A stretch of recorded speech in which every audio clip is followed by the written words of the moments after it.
Mining engineering other state open category general first round వచ్చేసి మనకి 29,975 అయితే ఉంది. ఫీమేల్ ఫస్ట్ రౌండ్ వచ్చేసి మనకి 42,811 అయితే ఉంది. జనరల్ ఫైనల్ రౌండ్ వచ్చేసి మనకి 35,731 అయితే ఉంది. ఫీమేల్ ఫైనల్ రౌండ్ వచ్చేసి మనకి 53,135 అయితే ఉందండి. దీనికి సంబంధించిన EWS, OBC, NCL, SC, ST category cut off ranks అయితే ఉన్నాయి. ఒకసారి స్క్రీన్ షాట్ తీసి అయితే పెట్టుకోండి. మెటలాజికల్ and material engineering other state open category general first round వచ్చేసి మనకి 26,442 అయితే ఉందండి.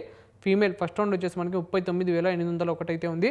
జనరల్ ఫైనల్ రౌండ్ వచ్చేసి మనకి 30,135 అయితే ఉందండి. ఫీమేల్ ఫైనల్ రౌండ్ వచ్చేసి మనకి 41,195 అయితే ఉంది.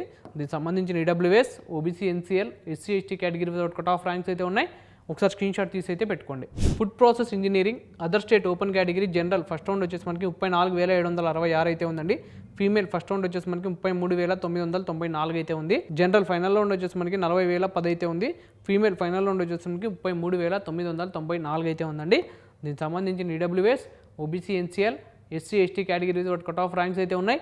ఒకసారి స్క్రీన్ షాట్ తీసి అయితే పెట్టుకోండి. Industrial design other state open category general first round వచ్చేసి మనకి 22,900 ఉంది.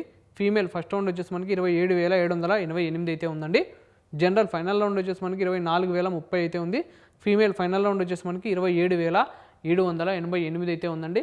దీనికి సంబంధించిన EWS, OBC, NCL, SC, ST category cut off ranks అయితే ఉన్నాయి.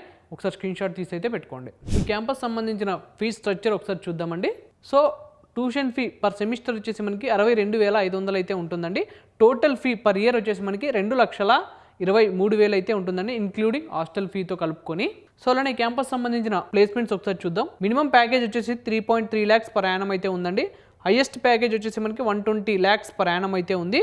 యావరేజ్ ప్యాకేజ్ వచ్చేసి మనకి 13.2 lakhs పర్ యానం అయితే ఉందండి ఈ క్యాంపస్లో. సో ఈ క్యాంపస్ సంబంధించిన ఫెసిలిటీస్ ఒకసారి చూద్దాం. ఈ క్యాంపస్లో మనకి బీజు పట్నాయక్ సెంట్రల్ లైబ్రరీ అయితే ఉందండి. సో అలానే ఈ క్యాంపస్ సంబంధించిన హాస్టల్ విషయానికి వస్తే 11 హాస్టల్స్ అయితే ఉన్నాయండి. అందులో 7 బాయ్స్ హాస్టల్స్ ఉన్నాయి, 2 గర్ల్స్ హాస్టల్స్ అయితే ఉన్నాయి, ఇంకో 2 మ్యారీడ్ హాస్టల్స్ అయితే ఉన్నాయండి. ఓన్లీ ఫర్ రీసెర్చ్ స్కాలర్స్ మాత్రమే. అలానే స్పోర్ట్స్ విషయానికి వస్తే ఫుట్బాల్, హాకీ స్టేడియంస్ అయితే ఉన్నాయి. స్విమ్మింగ్ పూల్ కూడా ఉందండి ఈ క్యాంపస్లో. క్యాంటీన్స్ ఉన్నాయి, షాపింగ్ సెంటర్స్ కూడా ఈ క్యాంపస్లో అవైలబుల్ ఉన్నాయి. సో ఇదండి ఓవరాల్గా national institute of technology Rourkela గురించి పూర్తి డీటెయిల్స్. సో ఈ వీడియో కనుక మీకు నచ్చినట్టయితే లైక్ చేయండి, అలానే మీ ఫ్రెండ్స్ అండ్ ఫ్యామిలీకి షేర్ చేయండి. తప్పకుండా మా ఛానల్ అయితే సబ్స్క్రైబ్ చేసుకోండి. Thank you.